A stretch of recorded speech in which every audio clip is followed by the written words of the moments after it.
पंजाबी आगे ओए। अंधभक्तो, एक बात बताओ, तुम्हारे प्याऊ प्याऊ या अपने मोदी साहब और अमित शाह साहब जेल में जाएंगे, पता लगा तुम्हारे को? नहीं पता लगा होगा। कहाँ सो रहे हो तुम अंधभक्तो, ये बताओ। इतने दिनों से हम कहते आए कि भाई देश की लंका लगा रखी है, लंका लगा रखी है। उस लंका का पर्दाफाश हो गया। इतने बड़े घोटाले, कमाल ही कर दिया। और फिर उसके बाद मंडिया और उसके दलाल कुछ नहीं दिखाएंगे। बाकी मंडिया और उनके दलालों का नंबर आ चुका है, अगर आपको ना पता हो तो मोटा मोटा बता रहे हैं कि मंडियों के दलालों का भी नंबर आ गया है। अब मंडियों के दलाल भी खिलाफत करने लग गए हैं। चलो उस पर बाद में बात करेंगे। लेकिन तुम्हारी लंका कैसे लगा रही है यह विदेशी मीडिया, ये हमारे थोड़ा समझ में नहीं आया।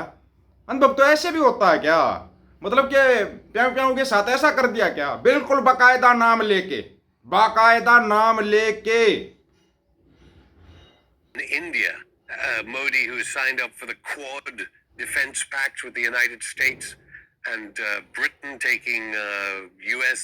military arms and weaponry, supporting Israel, appearing to support Israel, unlike the UAE, didn't even criticize the Trump war on Iran. Is that going to pose a big problem at the BRICS summit tomorrow? Yes, I think that India has been a problem, and for the BRICS, I think perhaps the major problem for the BRICS is India. Major problem खड़ी होगी India के लिए। ठीक है ना, प्याऊ प्याऊ का कुछ नहीं है, जोड़ा उठा के चल देगा। लेकिन जोड़ा चेक करना, जोड़े के अंदर बहुत कुछ लेके जाएगा, जोड़ा चेक कर लेना भक्तो। वैसे तो तुम किसी लायक नहीं हो, कहीं तो कुछ कर लो देश के लिए, थोड़ा तो योगदान दे दो, थोड़ा सा योगदान दे दो। प्रॉब्लम क्या है सुनो। India is an outlier. I don't want to exaggerate, but some people even say that India is a sort of a Trojan horse inside the BRICS.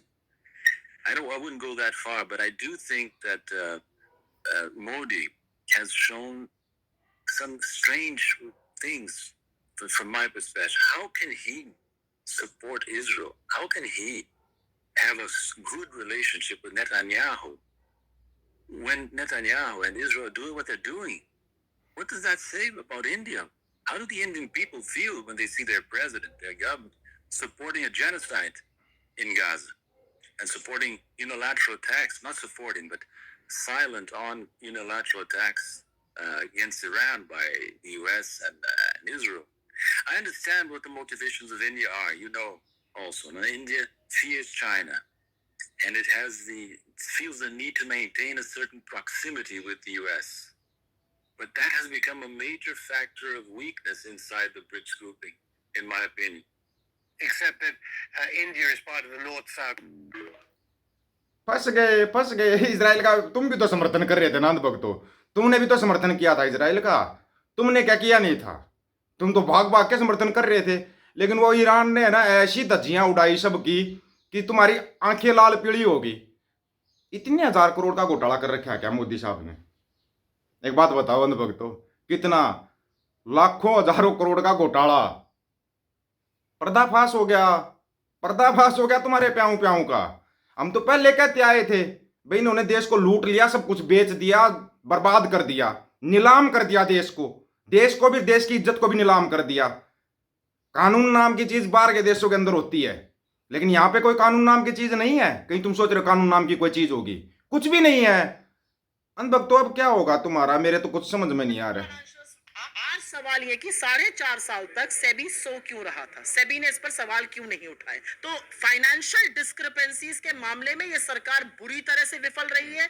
जितने भी फाइनेंशियल स्विंडलर्स हैं, चाहे वो मेहुल चोकसी हो, चाहे वो नीरव मोदी हो, चाहे वो संदेशरा हो, तमाम ऐसे लोग हैं जो हिंदुस्तान में बैंकों को, हिंदुस्तान के इंस्टीट्यूशंस को, हिंदुस्तान के करदाताओं को चूना लगाकर इस सरकार की नाक के नीचे देश से भाग गए और सरकार कुछ नहीं कर पाई है। देश में एक बड़ा घोटाला सामने आया है।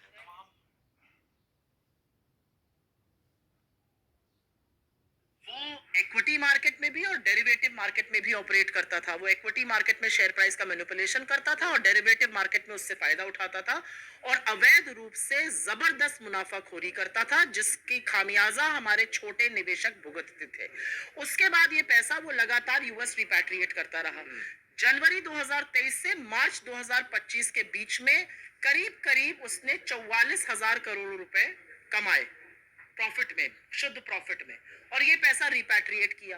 4.5 साल से सेबी सो रही थी, जबकि लगातार छोटे निवेशकों का नुकसान हो रहा था, और इसको आगाह करने का काम राहुल गांधी बार बार कर रहे थे और कह रहे थे कि प्याऊं प्याऊं 44,000 करोड़ का घोटाला जनवरी और मार्च के बीच का बताया। बस ये तो डाटा जनवरी और मार्च के बीच का है।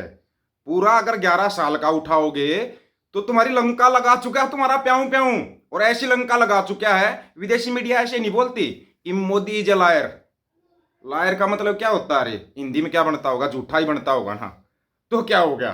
परम धर्म झूठ बोलना तो इनका परम धर्म है। झूठ बोलना, गोबर खाना, मूत्र पीना, ये परम धर्म है। संस्कारी बलात्कारी, कोई कानून नाम की चीज नहीं। गरीबों को रगड़ना और अच्छे तरीके से रगड़ना। अब किसानों को भी बेच दिया, पता तुम्हारे को? आज फाइनल डील है अमेरिका के साथ है। आज फाइनल डील अमेरिका के साथ है। रगड़ दिया तुम्हारे को। और हाँ, अगर ट्रंप ने अपने हाथ में ले लिया ना, डॉन 2 ने अपने हाथ में ले लिया सब कुछ, तुम आंदोलन भी नहीं कर पाओगे। गारंटी इस चीज की। वो तुम्हारे को आंदोलन के लायक छोड़ेगा नहीं। उसको पता है कैसे दबाना है इनको।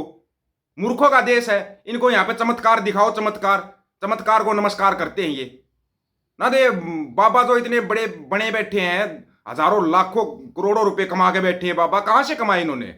ये चमत्कार और ढोंग और पाखंड में कमाए होंगे ना। तुम्हारे को तुम्हारे बाबाओं की करतूत बताऊं क्या? तुम्हारे बाबाओं की मोटी मोटी संपत्ति बता देते हैं। थोड़ा ना ध्यान से सुन लेना।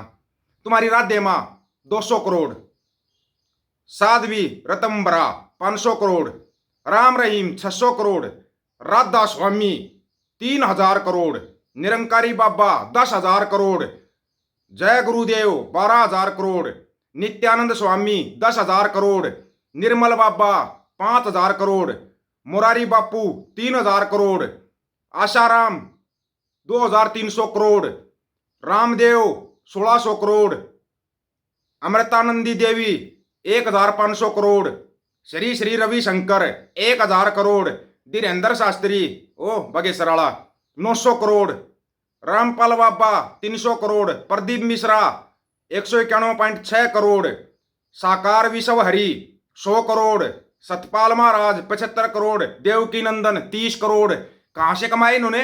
अन भगतो तुम्हारी जेबे काट काट के किया इन्हें। जाके लेट जाते हो बाबाओं के चरणों में, फिर उन बाबाओं की मेहरबानी से तुम्हारे घर में पुत्र रत्न की प्राप्ति हो जाती है। फिर वो अंध भगत बनते हैं, फिर वो अंध भगत बन जाते हैं जो बाबाओं की मेहरबानी से पैदा होते हैं। ये है हमारा देश। एक बार इन बाबाओं को लगाना लेने में अगर कोई गरीब रह जाए तो लूट के बैठ के सारी जनता को ये। और इन ढोंगियों पाखंडियों को बढ़ाता कौन है? जो मतलब बिल्कुल गरीब होते हैं ना। जैसे देखो बिहार में होया था, मतलब डायन डायन डायन डायन बोलकर एक परिवार के 5 लोगों को कर दी निर्मम हत्या, उनकी कर दी ना। आज के जमाने में, साइंस के जमाने में डायन भूत प्रेत फलान ढिमकान क्या रही है? हमने तो सभी जगह पे ड्यूटी की है, रात को भी घूमते हम तो हमने तो कभी ये भूत प्रेत नहीं देखे भाई। तुम्हारे को पता नहीं कहां से मिल जाते। इसलिए बोलता हूं मैं, सिक्की के नजदीक आ जाओ, गुरु ग्रंथ साहिब के नजदीक लग जाओ, तुम्हारे को भूत प्रेत क्या कुछ दिखाई ही नहीं देगा। गारंटी है इस चीज की, गारंटी। आप लोगों की क्या राय इसके बारे में? अपनी राय रखना भाई, आपकी राय का इंतजार रहेगा। आपकी राय बहुत महत्वपूर्ण है। सभी साथियों को राम राम, नमस्कार, आदाब, सत श्री अकाल। वीडियो को ज्यादा से ज्यादा शेयर, चैनल को सब्सक्राइब और बेल आइकन को जरूर दबाना दोस्तों। ऑफिशियल दीपक फौजी यूट्यूब चैनल बात हक और सच की करेंगे। हक सच की बात हम करेंगे। वीडियो को शेयर करने की जिम्मेवारी आप लोगों की है। गज के आखो वाहेगुरु जी का खालसा, वाहेगुरु जी की फतेह।